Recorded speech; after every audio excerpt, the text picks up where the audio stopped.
Evening, everyone, and thanks for resolving that. So firstly, I just want to say congratulations to Jim Woods and the crowd and the Curve, because I think what they do is remarkably interesting consistently. And if I'm Madonna, they continually reinvent themselves as well. So I think I can point the finger at you. From memory, one of the top 10 Madonna, I wasn't a great fan, or I'm not a great fan, but one of her best-known tracks, I'm informed, was Papa Don't Preach. So I'm going to try very hard this evening not to preach, but there is an element of what I'm going to go through that falls slightly into that space. So it's an amazing time. Energy, for the most part, is boring. I indicated that a little earlier on. It doesn't bubble up to board level, but it should, but it doesn't. But now things are starting to happen in different parts of the world, which I find profoundly interesting. One of them, you've read the coverage in the business press, I'm sure, of the Saudi Crown Prince, who's talking about a $2 trillion transformation program for Saudi Arabia to get it out of fossil fuels and into renewable energy. Who'd have thought? It's an astonishing indication, I think, of the fact that energy is headed into some very different directions. And my message that I'm going to leave you with, that message, is that energy is in the process of being disrupted, decentralized, democratized, and above all, decarbonized. That doesn't mean that we're going to go in a straight line to get there. And with Brexit and Trump and one or two other factors in the landscape, things are getting just a little bit complicated. But I think that's the inevitable trajectory.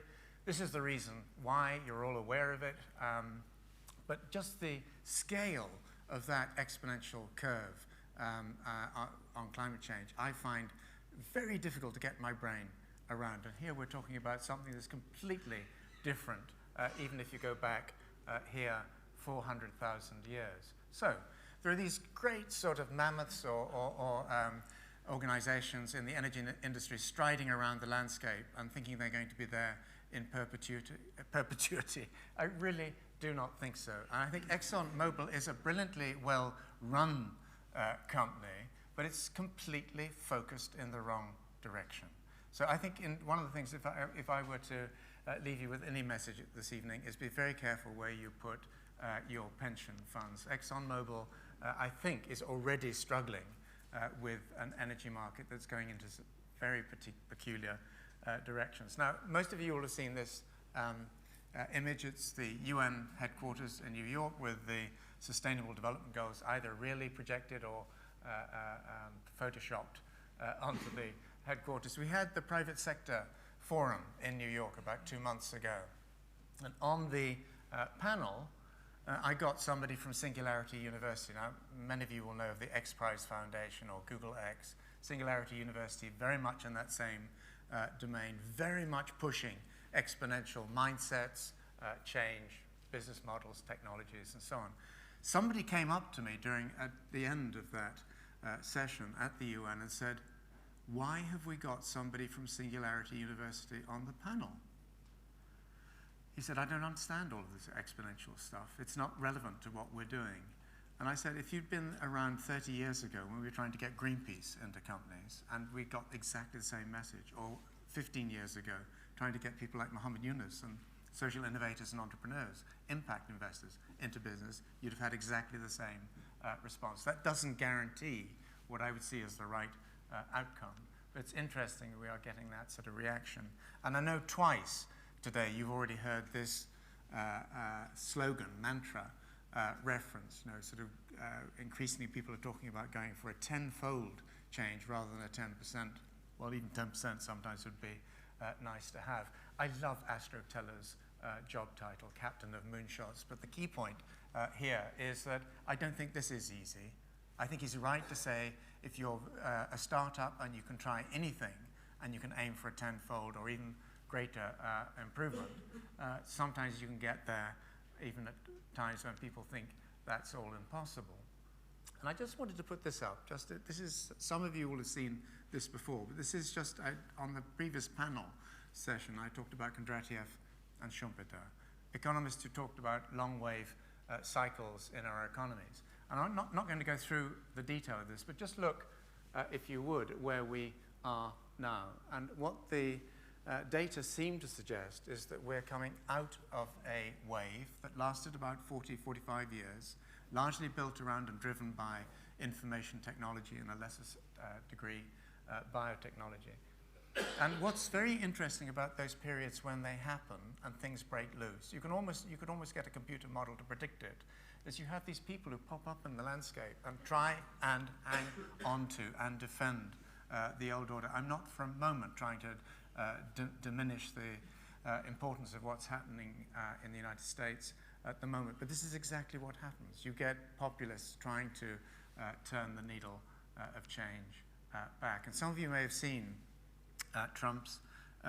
President-elect Trump's statement that with the Environmental Protection Agency, he's just put in a climate skeptic to run it, but he basically wants to take it down to ground level. He wants to remove it from the landscape. I think we face really immense battles in what's going forward.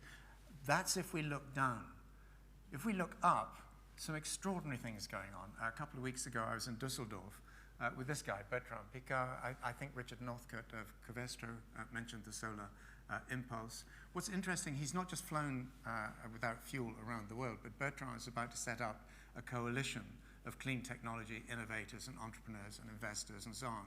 So there are people out there in the landscape doing some quite remarkable things. So I choose to take heart from all of that. And one of the things that we just recently started to do with the UN Global Compact, you know the compact, it has about 9,000 company members, the biggest sustainability platform around the world, is we've launched something called Project Breakthrough, and we started to capture some of the most interesting people in this landscape. And as I started to think about this presentation for this evening, I started to think actually we've got some energy people there, but not nearly enough, given how important energy is going to be in what comes next. And then I started to think about, so what sort of examples do I see out there in the landscape that most excite me? And I don't know whether Philips Lighting are in the room.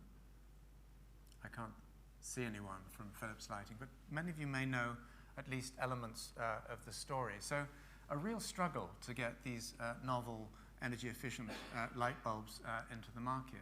But then the story was that, and this is almost not quite the prosumer story, but it's where a customer pushes back. So Rau Architekten, the Dutch but German-led architectural practice, we're building a new studio in Rotterdam. And the obvious thing would be just to buy the equipment, buy the new lighting system, and be responsible throughout the life cycle. And Thomas Rau basically said, I don't want to do that.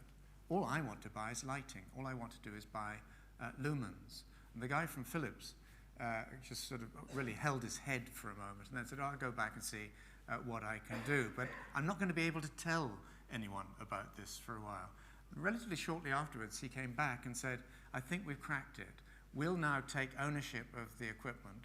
We'll undertake servicing, guarantee the provision of light, and all you do is pay for lumens. So I think all of us in our different ways, we're not all superstar architects, but we can push at some of these very large companies and get them to do rather different things. I know RWE have been in the room, they may still be here, so I hope they don't take offense me putting up Enel, but if I look around the European landscape at the moment, one of the energy companies that I find most interesting is Enel. Francisco Staracci, the CEO there, has he ever talked at a Curve or a crowd event? You really have to get him here. He's quite extraordinary. Now, he didn't choose in some ways to turn Enel into an increasingly renewable energy company. You all know that something like 500 billion euros of value bled out of the European energy utility sector in about 3 to 4 years. So that they had massive pressure coming at them through the market. But what they're doing and the intelligence with which they're going after their sort of strategic transformation, I think is quite remarkable. And mercifully, he's not the only one out there. So we're all getting excited about new batteries technologies, so we should. I missed the DeepMind presentation this afternoon, but I heard one of Mustafa's colleagues recently at an Environmental Defense Fund at dinner, and it's immensely exciting what they're doing. Don't misunderstand what I said on the earlier panel. I think AI and machine learning has immense potential in this sort of space, although we have to be, on occasion, slightly skeptical and so on. But if I go away from what they're talking about, this probably would be sensible advice to the rising generation. I don't do algorithms, but by God, I'm going to have to understand how they're done and how to influence that process over time. But when I think about where change is coming and fastest in this energy world of ours, I think Africa, Asia, to some degree Latin America. This is off-grid electric. Many of you may know them, solar electricity, social enterprise in East Africa primarily. Immensely exciting how they're combining cell phones, solar electricity, and again, the households don't have to own the equipment. They buy the solar light. So we talk about business model innovation. Some of it's actually happening under our noses and in places that we haven't heard. As I said earlier on, decarbonisation, absolutely critical part of the challenge. We'll see what Trump makes of that, but it's clear that he's not totally persuaded as yet. But again, you heard Covestro talking about what they're beginning to do on carbon productivity. And I think one of the problems that we face at the moment is that carbon is in the process of being demonized. We're thinking about it as a problem. It's something that we really don't want. Somebody who doesn't think that way is Richard Northcote's CEO, Patrick Thomas. Some of you may come across him.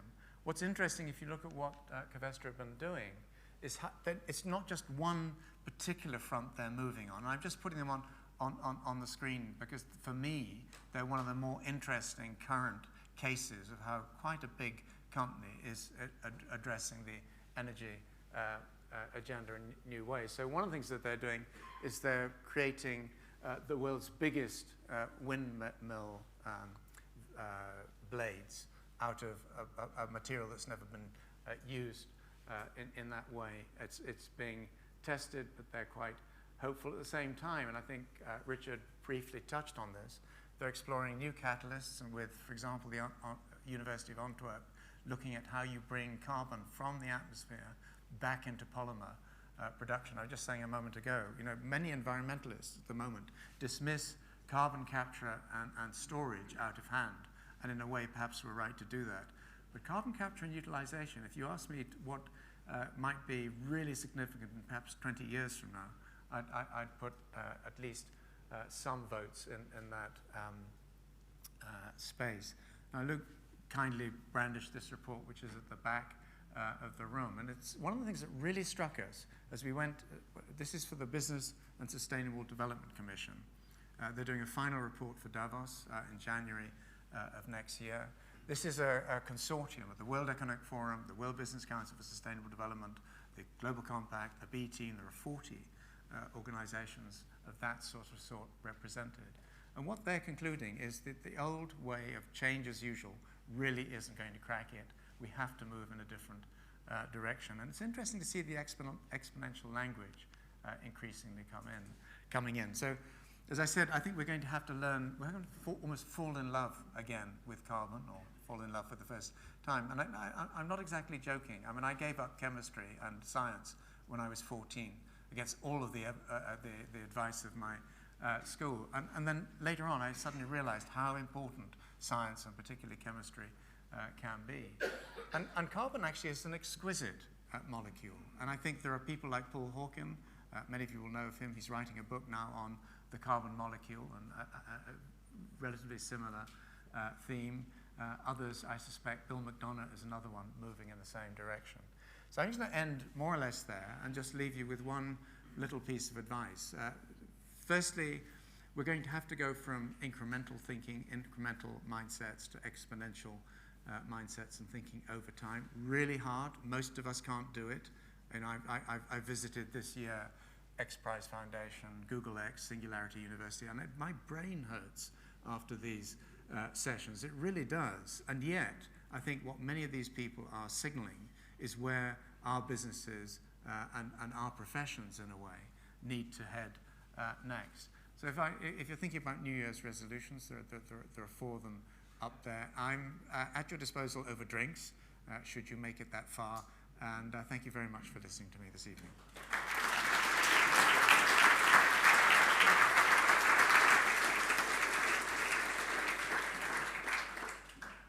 So, thank you, John. I mean, if his brain hurts, then how should our brains feel? But I think we've had a sense in the planning of this event, actually, of the brain hurt that you're talking about. It is a very complicated space, and I think we've also felt that through the roundtables. I've been on roundtables where we've been discussing, artificial intelligence, what that means for security at airports. Could it be hacked? So there are, a huge number of variables that we're going to have to start to get our heads round as we enter this era. And I think probably what's very clear is the past is probably not a good proxy of the future. And I think this whole idea around skill sets and that data scientists are the new superheroes is, I think, right.